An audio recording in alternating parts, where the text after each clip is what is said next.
안녕하세요, 무일푼 일억남입니다. 이번 영상에서는 돈 관리 잘하는 5가지 방법에 대해 알아보도록 하겠습니다. 돈 관리는 사회초년생이나 1인 가구 등 많은 사람들이 고민하는 주제입니다. 돈을 많이 벌기도 중요하지만 돈을 어떻게 관리하고 저축하고 투자하는지도 중요합니다. 그래서 이번 영상에서는 돈 관리의 기본인 예산관리, 저축, 투자, 빚 상환, 세금 관리 등에 대해 간단하게 설명하도록 하겠습니다.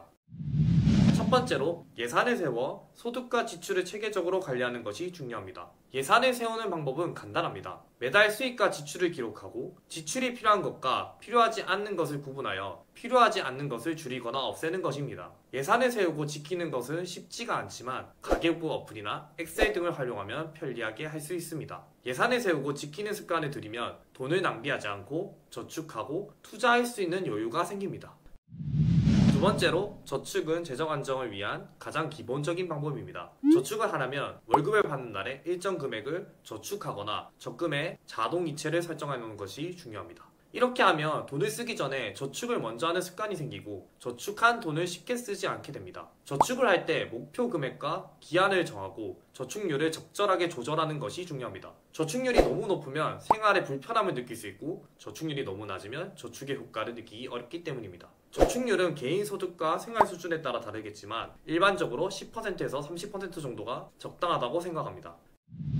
세 번째로 투자는 돈을 불려가는 가장 효과적인 방법입니다. 투자를 하려면 먼저 자신의 투자 목적과 기간, 위험 성향을 파악하고 다양한 투자 도구에 대해 공부하고 자신에게 맞는 투자 전략을 세우는 것이 필요합니다. 투자 도구에는 부동산, 주식, 채권, 펀드, 금, 가상화폐 등이 있습니다. 각각의 투자 도구는 수익률과 위험도가 다르므로 잘 비교하여 분석하고 선택을 해야 합니다. 투자를 할 때는 한 가지 투자 도구에만 집중하지 말고 여러 가지 투자 도구를 조합해서 포트폴리오를 구성하는 것이 좋습니다. 이렇게 하면 투자의 안정성과 수익성을 높일 수 있습니다.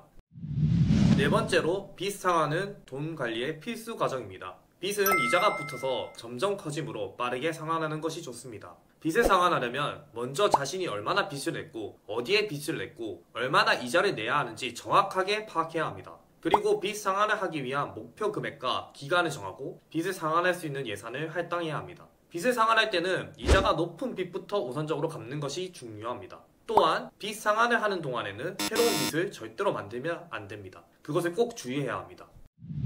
다섯 번째로 세금 관리는 돈 관리의 마지막 단계입니다. 세금은 우리 소득에서 가장 큰 비용 중 하나이고 세금을 줄이는 방법에 대해 알아보는 것이 중요합니다. 세금을 줄이는 방법에는 연말정산에서 소득공제 항목을 잘 활용하는 것, 정부에서 지원하는 환급제도를 이용하는 것, 세무사나 세무컨설팅 업체에 상담하는 것 등이 있습니다. 세금 관리만 잘해도 세금의 부담을 줄일 수 있고 환급금을 받아 저축과 투자에 활용을 할 수 있습니다. 이상으로 돈 관리 잘하는 5가지 방법에 대해 알아보았습니다. 돈 관리가 어렵고 복잡한 것 같지만 꾸준하고 체계적으로 실천한다면 누구나 할 수 있는 것입니다. 돈 관리를 잘하면 재정적으로 안정적이고 풍요로운 삶을 살 수 있습니다. 여러분도 돈 관리에 관심을 가지고 한번 공부를 해보시면 좋다고 생각합니다. 다음은 이 5가지를 어떻게 제가 이걸 활용하고 있는지 자세히 알려드리도록 하겠습니다. 지금까지 무일푼 일억남이었습니다. 감사합니다.